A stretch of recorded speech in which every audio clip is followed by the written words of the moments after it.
Hi, my name is John Strand, and I was at the Capitol on January 6.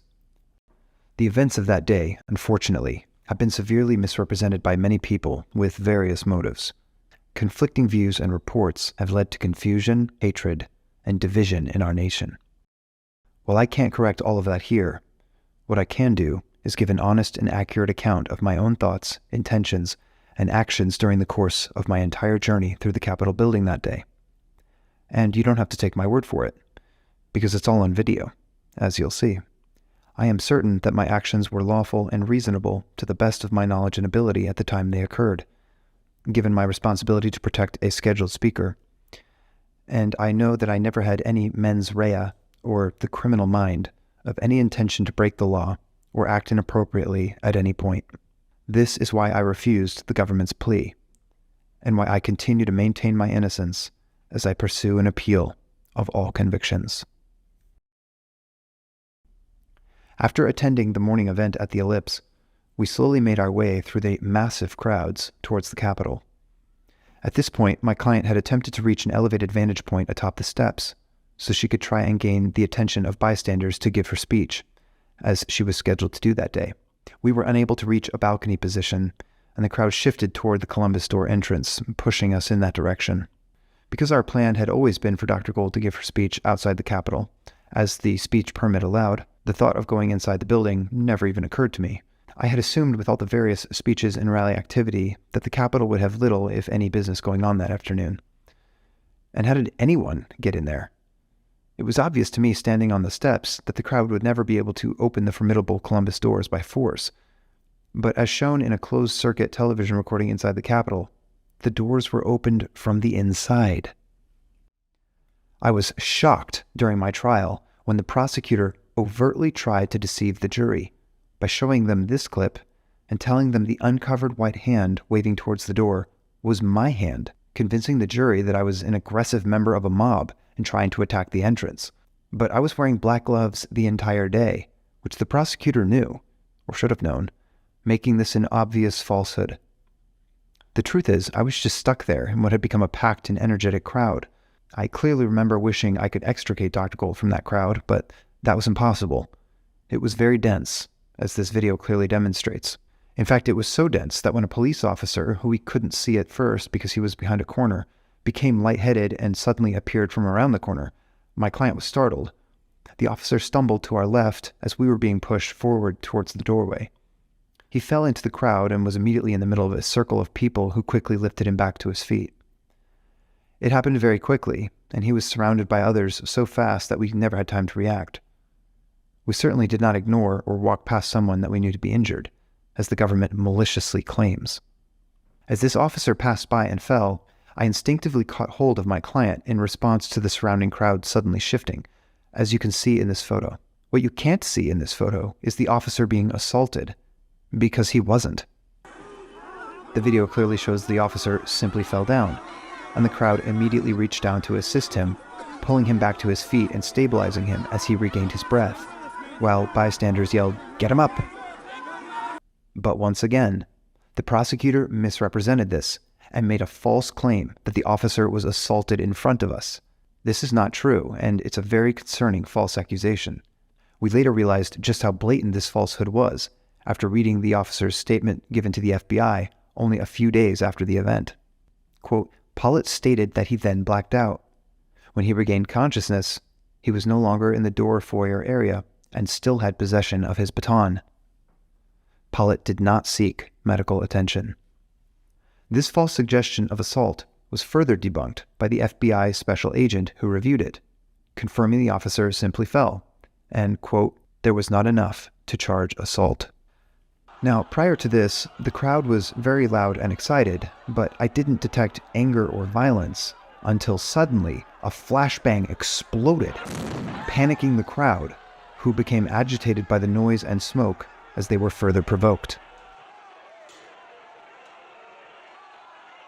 From my vantage point, I didn't see any specific violence by the crowd that precipitated or justified this attack. But I was also smushed from all sides and unable to see much or to get away. When the doors swung open from the inside and the crowd surged in, the only safe option was to move forward, which I instinctively did to guide my client to safety, away from that bottleneck. The force propelling us through the door caused us to stumble at the threshold, and I had to catch my client from falling, and then firmly guide her straight ahead to get away from the turmoil at the door. I immediately noticed there were many other people already inside, and that included a number of uniformed police officers. None of them, from what I saw and heard in the rotunda, directed us to do anything or to go in any particular direction, though in all fairness, they surely felt surprised and overwhelmed by the events. We did as well. As a result, and to keep going away from the chaotic entrance, we followed people walking in front of us into the main public hallway. We weren't familiar with the layout of the building and had no idea how to exit through any other public door or hallway, so we just followed other people in front of us. For the most part, we saw people walking through the velvet ropes, taking selfies and photos. Someone even picked up the stanchions that someone else had knocked over. So at this point, we weren't really sure what was happening, but it seemed like the police had opened the building for the crowd to pass through, because they'd clearly entered from multiple entry points. Inside the cavernous building, it felt at first almost eerily calm and surreal, and we knew it was impossible to get out the way we had entered. At this time, the people we observed seemed calm and respectful of the building. Of course, in the months following January 6, we've all seen selective footage of certain times and places where violence and damage did occur, but I didn't experience that myself during my time inside the building. There were many protesters, and of course some were shouting and chanting, which made the environment very noisy, with echoes reverberating throughout the stone building. But this all seemed like typical protest activity. We continued between the ropes, really just following other people in front of us as they snapped photos and took in the historical sites, and we also kept an eye out to find a safe public exit. We still had no idea where anything was located in the building, and we purposefully avoided any side doors or smaller hallways that seemed inappropriate for the general public. I was always scanning ahead, trying to figure out what was happening, as you can see throughout this video. I was also making sure to stay close to my client. As we got stuck in another bottleneck, and I was unable to discern any clear organization, we eventually got swarmed by the growing crowd size in that hall, and then it surged forward, pushing us ahead toward another hallway that funneled us into a vestibule. I had no idea at the time, but it turns out this vestibule was directly outside the house chamber. We realized we were stuck in this vestibule, and we couldn't hear clearly to understand what people were saying or doing. It was noisy and disorienting in that condensed space. My client and I remained over to the side, staying behind a railing, trying to discern if the door ahead of us was a possible exit. But after several minutes, police officers came and spoke to a few people nearby, and eventually we understood they were informing people that those doors would not be opened, so we could not leave the building through them, and that we should return in the direction we had come from, so we complied with their instructions.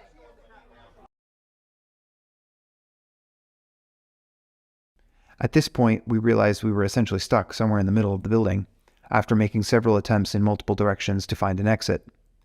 We believed the police would direct us at some point, likely when crowd size had dissipated. We knew the rally that day was expected to reach 1 million people throughout the downtown area, and that's certainly consistent with what we observed throughout the day. The east entrance was still jammed, so we couldn't yet exit that way, although we were slowly moving in that direction. My client thought that the setting of the central hall we were in would be a good place to finally give her speech, which she felt was her obligation, and so she asked me to film her with my phone as she delivered her speech while we were waiting for an exit. I noticed police officers guiding passersby around her, so at first it seemed like they were helping to facilitate her address, which was only a 5-minute speech. But after she was partway through, an officer walked over and pushed her in the direction of the main rotunda. She was startled, caught mid-sentence, and tried to explain that she was a speaker, but the officer told her they needed people to continue moving toward the rotunda, so she did, and I followed her to escort her there. Unfortunately, we still couldn't exit, because the east doors were still too congested, as both protesters and police officers were still streaming into the building. So my client again attempted to give her complete speech while she and many others nearby were waiting. People could see and hear her amidst a noisy crowd. She stood on a marble base to get the attention of the bystanders. Somebody nearby noticed her trying to speak and passed up a bullhorn. In order to make sure that she did not fall, and to ensure her security, I climbed on the base of the statue next to her, because she was holding a bullhorn and giving her speech, which made it difficult for her to focus on her balance. Numerous police officers passed by us without giving any instruction, as Dr. Gold gave her complete speech and even took a few questions. After finishing, we stepped down and just continued waiting for a few minutes, until a police officer came over and said that the east entrance was now expected to be accessible, and that we should make our way in that direction. So we thanked him and headed for that door, as he instructed. Even after all this, we found the east entry hallway was still jammed, with hundreds of people trying to come inside, even as others were trying to exit. We waited our turn within the crowd there for nearly 15 minutes before we could find space to squeeze through and get outside. After that, we remained standing on the steps for almost an hour, talking with bystanders. We saw various police officers making their way down the steps to leave. I am deeply thankful and supportive of law enforcement, so I enthusiastically clapped and cheered for them in appreciation. It was a sickening shock to me when during my trial, the prosecutor again tried to turn the jury against me by affirmatively misrepresenting my actions at that moment in time. In this video, where I am obviously clapping to say thank you to the police, the prosecutor only showed a single freeze frame and told the jury that I was angry, hostile, and criminal. It's clearly a lie. Why would the government need to lie about me? I've wondered in the days and weeks following my trial why the government tried so hard to demonize me by attempting to distort the truth. First outside the east doors with their claim that I was shaking my fist and attacking the Capitol, and then again outside on the steps after we had exited with this misleading freeze frame. I can only think that because there was no evidence at all that I was aggressive or hostile toward anyone that day or had damaged any property, that they were desperate to come up with anything to impugn my actions and my character. But in fact, my sole intention that day was to protect my client. I have done my best to accurately show the evidence for the time I was in the Capitol. The government has accused me of things that are clearly false. I did not push to the front of any crowd, as they claim repeatedly. In fact, I never pushed anything or anyone. I also never made a beeline toward any particular destination inside the Capitol, as the prosecutor alleged. The fact is, I didn't know the layout of the huge building at all. I didn't need to know the layout, as I was only in Washington, D.C. to support and protect Dr. Gold as she fulfilled a speaking engagement. And while there is no video of me pushing or assaulting anyone, there is plenty of video showing me peacefully walking among thousands of others, standing around waiting, and always protecting my client.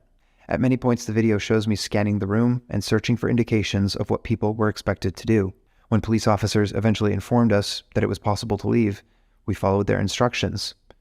And even then, it took nearly 15 minutes of waiting to peacefully exit. I hope this visual evidence clearly demonstrates why I did not, and could not, agree to the accusation of corrupt intent, or any criminal intent at all, when my only purpose that afternoon was to ensure Dr. Gold's safety. I had no thought or desire to interfere with any congressional proceedings. The video also proves beyond a doubt that I never pushed any officers, threatened anyone, or encouraged or joined others in any act of violence. Throughout my time in the Capitol, I was completely peaceful, and it is shameful that I have to prove my innocence when the evidence of it was so clearly seen on the government's own video.